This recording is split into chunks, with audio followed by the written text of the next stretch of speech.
প্রচারে super Sunday আজ পর সভা রয়েছে রাজনৈতিক দলগুলো। একদিকে উত্তরবঙ্গে যখন প্রচারে নামছেন প্রধানমন্ত্রী নরেন্দ্র মোদী, অন্যদিকে মমতা বন্দ্যোপাধ্যায়েরও একাধিক সভা রয়েছে। শিলিগুড়িতে আজ সভা রয়েছে প্রধানমন্ত্রী নরেন্দ্র মোদীর। গতকাল পর 3টি জনসভা করেছেন, আর আজ উত্তরবঙ্গে দুপুর 1টা নাগাদ শিলিগুড়ির কাওয়াখালীতে সভা করতে চলেছেন প্রধানমন্ত্রী নরেন্দ্র মোদী।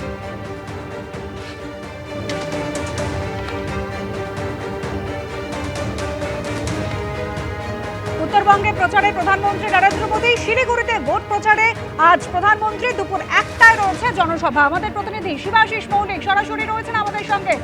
শিবাশিস, একেবারে তিনটি গতকাল সভা করেছেন, সব মিলিয়ে মোট 7টি সভা করেছেন প্রধানমন্ত্রী। আজ 8ম সভা, সবার প্রস্তুতি কতটা? দেখো অনুসার, শুরুতেই তোমায় বলে রাখি যে আজ রবিবার, ঠিক গত রবিবার এমসিসি লাগু হওয়ার পর প্রথম সভা করেছিলেন নরেন্দ্র মোদী, যা ছিল উত্তরবঙ্গে কোচবিহারে। এবং সেই কোচবিহারের সভার পর কিন্তু যে ছবি আমরা দেখতে পাচ্ছি যে রবিবারের পর 5 তারিখে সভার পর 9 তারিখে তিনি 3টি সভা করেছিলেন। সেই 3টি সভা ছিল আসানসোল এবং সিউড়ি। এরপর গতকালকে দেখা গেল তিনি ফিরে এলেন আবার উত্তরবঙ্গে। একের পর 7ম সভা করেছেন উত্তরবঙ্গে এবং 8ম সভা আবার উত্তরবঙ্গে। গতকালকেই শিলিগুড়িতে রোড শো করেছেন প্রধানমন্ত্রী। তিনি এয়ারপোর্ট থেকে যাচ্ছিলেন হোটেলে, কিন্তু যাওয়ার পথটা যেভাবে বিজেপি কর্মী সমর্থকদের উচ্ছ্বাস দেখা গিয়েছিল, কার্যত রোড শোর চেহারা নিয়েছিল শিলিগুড়িতে প্রধানমন্ত্রীর সেই যাওয়া। এবং তারপরই আজকে কাওয়াখালীর মাঠ, উত্তরবঙ্গে যদি উত্তরবঙ্গকে কেন্দ্র করে কোনো বড় জমায়েত করা হয় তাহলে এই কাওয়াখালীর মাঠকেই ব্যবহার করা হয়।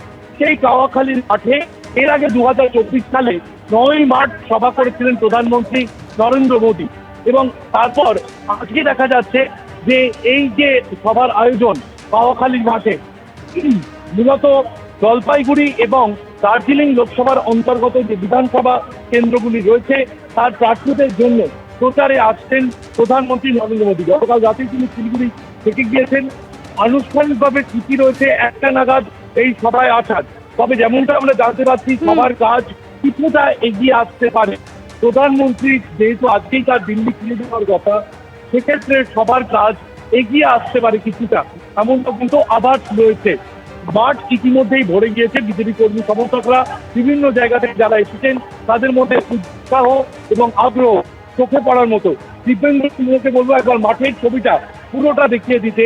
তারা কেউ প্রধানমন্ত্রীর কাট আউট নিয়ে এসেছেন, কেউ পদ্ম প্রতীক নিয়ে এসেছেন, এবং তারা তাদের যে স্লোগান শাউটিং, তাতে উত্তরবঙ্গ বিজেপির যে শক্ত ঘাঁটি আমরা 2019-এর নির্বাচন থেকে দেখেছি, উত্তরবঙ্গকে দক্ষিণবঙ্গের তুলনায় বিজেপির শক্ত ঘাঁটি ধরা হয়। এবং সেই উত্তরবঙ্গে কিন্তু আজকে যে বিজেপি কর্মী সমর্থকদের মেজাজ দেখা যাচ্ছে, তাতে উৎসাহে কোনো খামতি নজরে আসছে না। প্রধানমন্ত্রীর সভা, প্রধানমন্ত্রী আজকে এখানে সভা করেছেন দিল্লি ফিরে যাওয়ার কথা। এরপরে আবার কয়েকদিন পর পশ্চিমবঙ্গে তার সভা রয়েছে। এখনো পর্যন্ত যা জানা যাচ্ছে 19 তারিখে কৃষ্ণনগরে সভা করার কথা রয়েছে প্রধানমন্ত্রী নরেন্দ্র মোদীর। এবং এই যে সভা, আগামীকাল থেকে ফের প্রচারে নামবেন কেন্দ্রীয় স্বরাষ্ট্রমন্ত্রী। গতকালকে তিনি 3টি সভা করেছেন এবং সোমবার অর্থাৎ আগামীকাল আবার বাংলায় আসছেন কেন্দ্রীয় স্বরাষ্ট্রমন্ত্রী অমিত শাহ। একেবারে শিবাশিস, আজ শিলিগুড়িতে সভা এবং এরপর কিন্তু আগামী সপ্তাহে কেন্দ্রীয় স্বরাষ্ট্রমন্ত্রী অমিত শাহ তিনিও প্রচারে নামবেন। তোমায় বলে রাখি যে নরেন্দ্র মোদী ইতিমধ্যেই নির্বাচনী নির্ঘণ্ট লাগু হওয়ার পর 7টি জনসভা করে ফেলেছেন।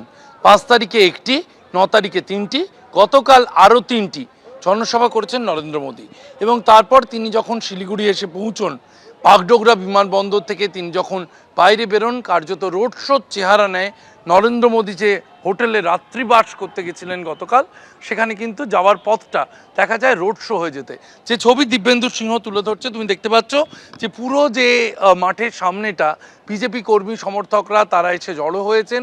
এখনও নিরাপত্তার কারণে কিন্তু কাউকেই মাঠে ঢুকতে দেওয়া হচ্ছে না। সেই জন্য বিজেপি কর্মী সমর্থকরা আপাতত মাঠের বাইরে তারা অপেক্ষা করছেন। যখনই ভেতর থেকে অনুমতি এসে যাবে, অনুমোদন এসে যাবে ভেতরে ঢোকার, এই যে ভিড়, এই ভিড় কিন্তু এই 3টি হ্যাঙ্গারের মধ্যে গিয়ে হাজির হবে নরেন্দ্র মোদীর সভার জন্য। নরেন্দ্র মোদীর আজকের যে সভা, এই সভা মূলত জলপাইগুড়ি এবং দার্জিলিং লোকসভা কেন্দ্রের অন্তর্গত যে বিধানসভাগুলি রয়েছে সেই বিধানসভার বিজেপি প্রার্থীদের জন্য। শিলিগুড়িতে বিজেপির বর্তমান বিধায়ক এবং প্রার্থী শঙ্কর ঘোষ রয়েছেন। তিনি ছাড়াও একাধিক প্রার্থীর সমর্থনে আজ সরব হবেন দেশের প্রধানমন্ত্রী নরেন্দ্র মোদী। নরেন্দ্র মোদীর এই 8ম বিজয় সংকল্প সভা আজ শিলিগুড়ির কাওয়াখালী মাঠে আয়োজন করা হয়েছে। আপাতত এই সভার পর কিন্তু কয়েকদিনের বিরতি, প্রধানমন্ত্রীর সভা কয়েকদিন বিরতি নিয়ে আবার তারপর শুরু হবে। যেমনটা জানা যাচ্ছে, অমিত শাহ তিনি আবার আসতে চলেছেন এবং চলতি সপ্তাহে কিন্তু অমিত শাহকে মূলত প্রচারে দেখা যাবে। আজ নরেন্দ্র মোদী ছাড়াও যোগী আদিত্যনাথ, উত্তরপ্রদেশের মুখ্যমন্ত্রী, তিনি আজ থেকে পশ্চিমবঙ্গে বিধানসভা ভোটের প্রচার শুরু করছেন। সোনামুখী, নন্দকুমার এবং কাঁথি দক্ষিণে তিনি প্রচারে থাকবেন। কাঁথি দক্ষিণে তার সঙ্গে দেখা যাবে পশ্চিমবঙ্গের বিরোধী দলনেতা শুভেন্দু অধিকারীকে। এছাড়াও দিল্লির মুখ্যমন্ত্রী রেখা গুপ্তা, তিনি আজ পশ্চিমবঙ্গে রয়েছেন এবং তিনিও রানীগঞ্জ সহ একাধিক জায়গায় জনসভা করবেন বিজেপির প্রচারে। কার্যত এই প্রচার অভিযান বিজেপির তরফ থেকে চলছে, কারণ হাতে রয়েছে আর মাত্র কয়েকদিন। প্রথম দফার ভোটের জন্য প্রচারের জন্য পড়ে রয়েছে 10 থেকে 11 দিন সময়, এবং সেই সময় কিন্তু প্রচারে ঝড় তুলতে চাইছে প্রধান বিরোধী দল। এবিপি আনন্দ, এগিয়ে থাকে, এগিয়ে রাখে।